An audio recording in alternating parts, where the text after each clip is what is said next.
Buenas tardes a todos. Nosotros somos estudiantes de psicología. Juliana y yo estamos en séptimo semestre y Daniel se encuentra en noveno semestre. En este momento les vamos a presentar las pruebas psicométricas. Uy.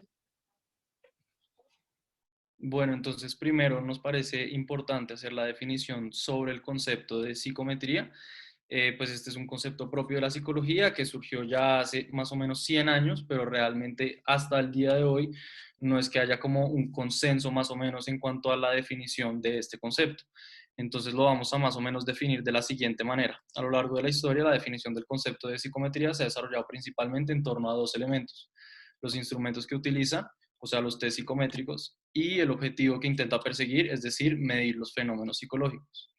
De esta manera, pues podríamos ya definir la psicometría como la instrumentalización de los test psicométricos con el fin de medir fenómenos psicológicos. Entonces, puedes seguir, por favor.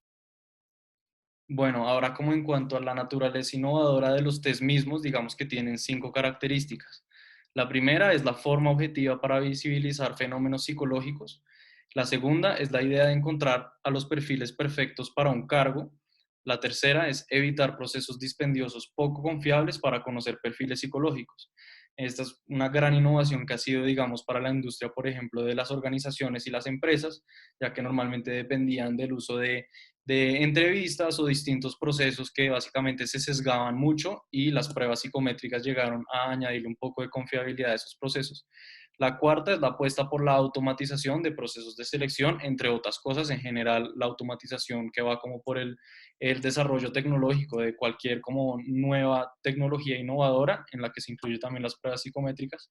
Y por último, el diagnóstico a través del análisis estadístico, que ya convierte la objetividad en el factor más relevante, digamos, para dar un diagnóstico a una persona que no sea únicamente basado en el criterio subjetivo de un individuo profesional. También destacamos que es muy importante comprender qué son las pruebas psicológicas. Estas pues las entendemos como una herramienta, un instrumento que evalúa al individuo y pues evalúa las funciones mentales del individuo y establece características psicológicas específicas o rasgos generales del comportamiento. Como ejemplo a todo lo que hemos venido viendo en las clases, nosotros seleccionamos la evaluación psicológica como disciplina científica.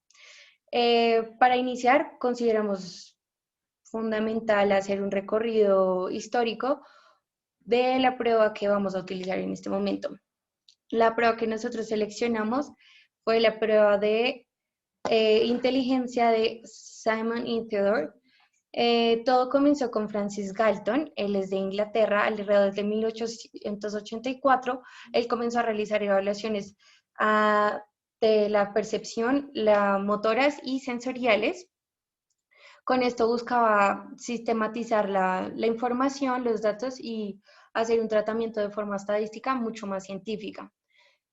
Comienza a introducirse a toda la parte cuantitativa y se le conoce como el padre de la psicología diferencial porque él es quien inicia con los estudios de diferencias humanas y frente a los experimentos. Más adelante encontramos a Raymond Cattell, que es en 1890. También continúa con estos estudios, hace la evaluación psicológica y como resultado se genera un test mental. Estudia también, hace estudios de psicología diferencial en tiempos de reacción y lo que busca con esto es que los test le den una objetividad a la psicología y no solo se vea eh, como una ciencia social, sino que se vea como una ciencia. Y Alfred Binet, quien es el que realiza finalmente la prueba, eh, unifica todas estas evaluaciones perceptivas, motoras y sensoriales y comienza también a hacer un estudio junto con esto de las funciones superiores psíquicas. ¿Podrías pasar, por favor? Comienza a hacer la evaluación de funciones psíquicas superiores. Entonces, con esta escala de Binet y Simon, lo que se busca es que se le dé una edad mental a la persona según el estadio de desarrollo en el que se encuentre. Las pruebas que realizas deben ser sencillas, de poca duración, independientes del examinador. Los resultados pueden contrastarse con otros observadores para que se considere que es una ciencia. Y lo que él hizo fue, en un colegio, comenzó a hacer exámenes médicos, psicológicos y un diagnóstico realizado por los maestros, y de esta forma era que se sacaba la edad mental aproximadamente de los niños. Con esto pues vemos que se combinó los trabajos anteriores de Galton y de Cattell. Y finalmente la transformación y la creación nos queda como resultado de la escala de Binet y Simon. Se han hecho un montón de revisiones y la que ya fue la última fue la que salió en el 2007, que es la escala de inteligencia Stanford y Binet. Fue la quinta edición en aspectos básicos de Stanford Binet, y esta tuvo una transformación en cuanto a la ampliación de rasgos de edad de 2 a 85 años. La anterior solo se hacía de personas de 6 a 15 años y comenzó a tener una clasificación en función de la edad, del sexo, la etnicidad, la región geográfica y el nivel socioeconómico. Bueno, entonces nosotros ya hablamos de la naturaleza innovadora, de la historia de las pruebas psicométricas, 3 pasos de la, digamos, que venimos hablando sobre la copia y la innovación, pero ahora queremos hablarles de las limitaciones reales a la hora de aplicar pruebas psicológicas. Entonces, lo primero es que toda prueba psicológica tiene un error de medición. Entonces, este error de medición se define, o nosotros tomamos esta definición como: en cualquier medición existe un error, ya sea causado por el instrumento que se utilice, la forma como se aplica, el momento, el lugar, entre otros factores. Todas estas circunstancias pueden generar un error de medición. En psicología nosotros no hablamos de hechos, sino hablamos de probabilidades. ¿Qué probabilidad hay de? Entonces, hay una investigación que nos muestra cuáles son las diferentes limitaciones. Entonces, hay un grupo de limitaciones que se dan por la perspectiva del evaluado. Entonces, se dan sesgos en las respuestas de las pruebas psicométricas. La primera error es la de aquiescencia, y es cuando el evaluado parece estar de acuerdo con todas las preguntas. Entonces, a todo responde que sí, o tiene una tendencia a estar de acuerdo con lo que se le pregunta. El segundo es lo socialmente deseable. Entonces, la persona tiende a responder de forma que se ha visto por otros favorablemente. Entonces, de pronto alguien no responde lo que está pensando porque dice: ¿qué pensarán de mí? ¿O qué dirán? Entonces, por eso puede ser un factor de error. El otro es fingir estar enfermo. En algunos contextos, las personas buscan exagerar sus problemas psicológicos para tener diferentes ganancias secundarias.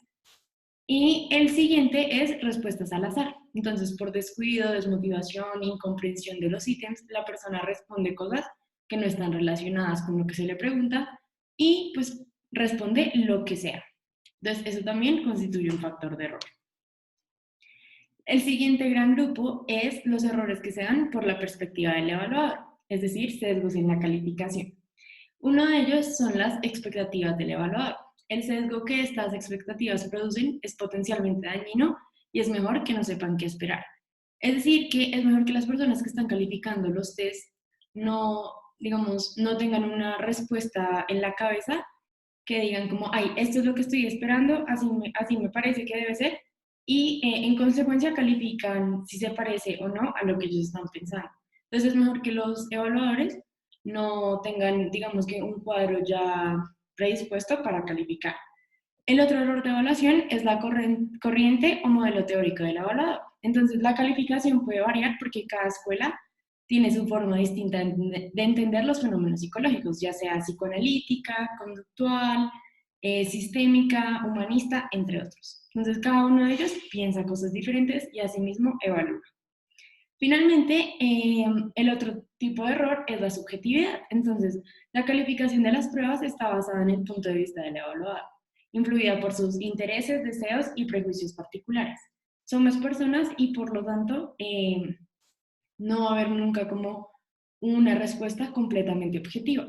Por eso de pronto en la naturaleza innovadora que nos hablaban antes, algo que podemos ver en este momento es que no se alcanza la perfección o el ideal de prueba de resultados que se esperaban en un inicio con la instauración de las pruebas psicológicas.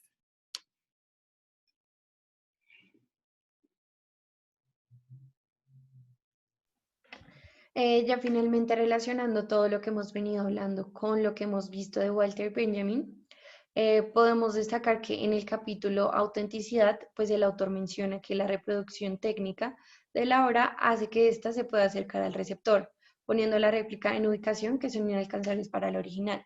Es decir, que las pruebas psicotécnicas a medida que ha avanzado el tiempo han tenido más acercamiento a la población y ya tenemos acceso a ellas desde cualquier teléfono celular, desde cualquier computador. Y además han comenzado a tener gran uso en diferentes áreas de la vida, como en, no sé, a nivel laboral, a nivel familiar, educativo. Para ingresar a cualquier trabajo se realiza una prueba psicotécnica, entonces ya estamos mucho más cerca y ya no depende ni de privilegios para acceder a este tipo de pruebas. Y el trastorno del contenido de la tradición se da al multiplicar las réplicas de las obras y en lugar de la aparición única, su aparición es masiva. Lo mismo se da de todas las pruebas que se han hecho antes, lo que se está realizando ahora es una transformación de las mismas y se están haciendo revisiones, adaptándolas cada vez más a nuestro contexto y a la actualidad. Y ahora para finalizar, más o menos ya haciendo la unión con la perspectiva, basándonos en la lectura de Girard, podemos ver entonces este tipo de invención como como una innovación. Y obviamente esto va de la mano retirando las connotaciones negativas y hablar en el contexto de la invención y el uso de las pruebas psicométricas específicamente como un progreso tanto científico como tecnológico, que pues obviamente ha logrado resaltar y ha logrado facilitar una gran variedad de procesos pues que han sido mencionados a través de la presentación. Entonces esa es la relación que se puede hacer principalmente a través de la innovación, como esta invención, a pesar de también tener como sus pecados y sus males, que ha hecho tal vez una retirada de factores como lo humano, pero que también hace parte de la innovación y del proceso siempre de automatizar pues cualquier ciencia nueva o cualquier tipo de procedimiento estadístico. Y eso sería todo. Muchas gracias. Gracias. Gracias.